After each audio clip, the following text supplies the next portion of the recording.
ওম তৎসৎ। প্রাণায়ামের দ্বারা নাড়িচক্র বিশুদ্ধ হলে সুষুম্নার মুখ খুলে যায় এবং তন্মধ্যে সহজে প্রাণবায়ু সঞ্চারিত হলেই মনের স্থিরতা লাভ হয়। প্রাণ চঞ্চল হলেই মন চঞ্চল হয়। নানা কারণে প্রাণ চঞ্চল হয়, যেমন সংস্কার, প্রারব্ধ, আহার, পরিবেশ, দৈহিক পরিশ্রম, সঙ্গ, শারীরিক অসুস্থতা প্রভৃতি। প্রাণের চঞ্চল অবস্থার নাম মন। প্রাণ মনের পরিচালক।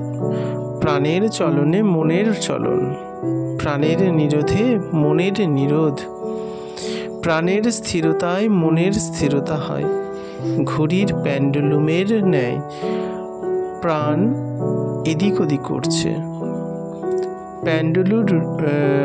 প্যান্ডুল রূপ প্রাণ যদি না চলে, এক জায়গায় স্থির হয়ে থাকে, তাহলে কাঁটা রূপ মনও স্থির হয়। যেমন পেন্ডুলামের গতি কোনো কারণে খারাপ হলে কাঁটার গতিও খারাপ হয়, সেরকম প্রাণ গতির দোষেই মনের গতি খারাপ হয়। প্রাণী শ্বাস প্রশ্বাস রূপ গতি অবলম্বন করে সমস্ত দেহযন্ত্রকে পরিচালিত করে। খাদ্যদ্রব্যকে রক্তাদি আকারে পরিণত করে প্রত্যেক অঙ্গে অর্পণ করে। প্রত্যেক দেহযন্ত্রের স্বাস্থ্য, বল ও স্বভাব রক্ষা করে থাকে। প্রত্যেক দেহযন্ত্রের স্বাস্থ্য, বল ও স্বভাব রক্ষা করে থাকে। সমস্ত ইন্দ্রিয়ের কার্য প্রাণের গতির সাহায্যে পরিচালিত হয়। এই গতি ভিন্ন ভিন্ন ইন্দ্রিয়কে ভিন্ন ভিন্ন কার্যে নিয়োগ করে থাকে। কাম, ক্রোধ, লোভ, মোহ প্রভৃতিকে বলা হয় মনোদোষ। ক্ষিপ্ত, মূঢ়, বিক্ষিপ্ত প্রভৃতিকে বলা হয় মনোবৃত্তি। এই মনোদোষ ও মনোবৃত্তি সমস্তই প্রাণ গতির দোষে উৎপন্ন হয়ে থাকে। প্রাণ গতি যদি নিরুদ্ধ হয়, তাহলে মনোদোষাদিও নিবারিত হয়। প্রাণ স্থির হলে মনও নিরোধ হয়। প্রাণের চঞ্চল অবস্থায় জগৎ লীলা বোঝা যায়। যেমন গাড়ি থামা অবস্থায় গাড়ির ভেতর থেকে বাইরের দিকে তাকালে মনে হবে সব কিছু শান্ত। আবার যখন গাড়ি চলে, তখন গাড়িতে বসে বাইরের দিকে তাকালে মনে হয় গাড়ি স্থির এবং বাইরের দৃশ্যাবলী সবই যেন অস্থির। সেরকম দেহস্থ প্রাণ স্থির হলে সমস্ত জগৎকে শান্ত মনে হবে। তখন জগৎ লীলার রহস্য বোঝা যায়। ক্রিয়াযোগ অতি সহজ সাধনা। জন্মের সঙ্গে যে কর্মটি হয় তাই সহজ কর্ম। প্রাণক্রিয়ায় জন্মের সঙ্গে জন্মায়, এজন্য প্রাণক্রিয়ায় মানুষের সহজ কর্ম। জীব যতদিন মাতৃগর্ভ থেকে ভূমিষ্ঠ না হয়, ততদিন তার শ্বাস প্রশ্বাসের ক্রিয়া থাকে না। তবে কি তার প্রাণ থাকে না? প্রাণ না থাকলে গর্ভস্থ জীবের অঙ্গ প্রত্যঙ্গের উৎপত্তি ও পুষ্টি কিরূপে সম্ভব হয়?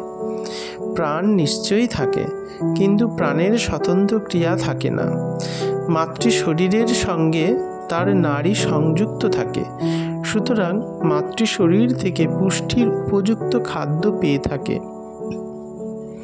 প্রাণ প্রবাহ তখন থাকে, কিন্তু সুষুম্নার মধ্যে বইতে থাকে। এজন্য গর্ভস্থ শিশুর জ্ঞান রুদ্ধ হয় না। ভূমিষ্ঠ হবার সঙ্গে তার প্রাণ প্রবাহ নাসারন্ধ্রে প্রবাহিত হয়ে ক্রমে বহির্মুখ হয়।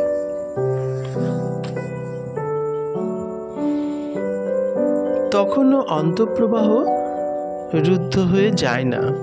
তাই অনেক সময় শিশুরা দিব্য জ্ঞান বা পূর্বজন্মের স্মৃতি জাগ্রত থাকে। প্রাণ প্রবাহ বাহ্য শ্বাস বায়ুর সঙ্গে যত বেশি পরিমাণে মিলিত হয়, ততই তার পূর্বস্মৃতি লুপ্ত হয়। বাইরেরটাই তখন তার কাছে বড় হয়ে যায়। আন্তর্ভাব স্মৃতিপথ থেকে সরে যায়। প্রাণের অন্তঃপ্রবাহটি সহজ কর্ম, উহা বহির্মুখ হলেই দোষযুক্ত হয়ে পড়ে, কিন্তু হলেও উহা পরিত্যাগ করে লাভ নেই। পরিত্যাগ করলে আবার সেই সহজ জ্ঞান লাভ হবে না। বহিঃপ্রবাহটি অন্তর্মুখ করবার প্রচেষ্টাই প্রাণায়ামাদি কৌশল। এই ক্রিয়া ব্যতীত প্রাণকে অন্তর্মুখ করে দেবার আর কোনো শ্রেষ্ঠ উপায় নেই।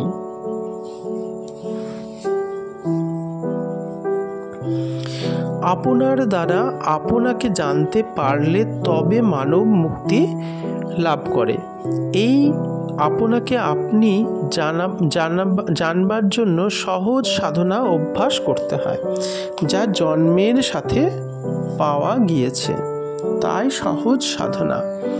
সেই সাধনা করতে করতে চিত্ত মল স্খালন হয়, তখন একমাত্র শুদ্ধ চৈতন্যে প্রাণের স্থিতি হয়। এই চিত্তমল মার্জিত না হলে কারো দিব্যচক্ষু লাভ হয় না। দিব্যচক্ষু লাভ না হলে যিনি অখণ্ড মণ্ডলাকারে সর্বত্র ব্যাপ্ত রয়েছেন তাকে বুঝব কি করে? মন অত্যন্ত চঞ্চল থাকতে এই নিত্য বস্তুর সন্ধান পাওয়া যায় না। প্রাণের চাঞ্চল্য বিদূরিত করতে হলে শ্বাসের প্রতি লক্ষ্য রাখতে হবে। শাস্ত্রাদি প্রমাণে যতদূর জানা যায়, প্রাণায়ামই মহাধর্ম এবং ভগবৎ সাধনার প্রধান উপায়। সুতরাং এই প্রাণায়ামই জীবমাত্রেরই কর্তব্য এবং ইহাকে সহজ সাধন কর্ম বলে। সহজাত অর্থাৎ জন্মের সাথে যাকে পাওয়া যায়। আমরা একমাত্র প্রাণকে জন্মের সঙ্গে পেয়েছি, সুতরাং প্রাণকর্মই আমাদের একমাত্র সহজ কর্ম। যদি বলা যায় যে এই দেহ তো আমরা জন্মের সাথে পেয়েছি, তবে এই দেহের ধর্ম আমাদের স্বধর্ম নয় কেন? তার কারণ এই যে প্রাণের অভাবে দেহের অস্তিত্ব থাকে না, দেহের নাশ হয়। সেজন্য প্রাণকর্ম আমাদের সহজ কর্ম, যা আপনা আপনি হচ্ছে। সেই প্রাণের বিস্তার করার নাম প্রাণায়াম। গীতাতে ভগবান শ্রীকৃষ্ণ অর্জুনকে বলেছেন, জন্মের সঙ্গে যে কর্ম পাওয়া গিয়েছে তা দোষযুক্ত হলেও কোনো ক্রমেই ত্যাগ করবে না, কারণ সকল কর্মই আরম্ভের মুখে ধূমাবৃত অগ্নির ন্যায় কোনো না কোনো দোষযুক্ত থাকে।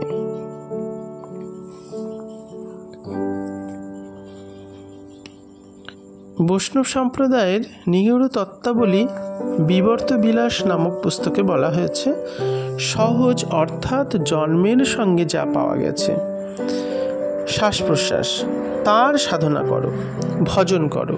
মৌখিক জপ তপ ছেড়ে মনের ঐক্যতা করে সহজ ক্রিয়া সাধনে আরোপ করো। একসময় সনাতন গোস্বামী, জীব গোস্বামী, শ্রীরূপ গোস্বামী, কৃষ্ণদাস গোস্বামী, নিত্যানন্দ গোস্বামী প্রভৃতি পরম ভক্ত ও বৈষ্ণব চূড়ামণি সহজ রূপ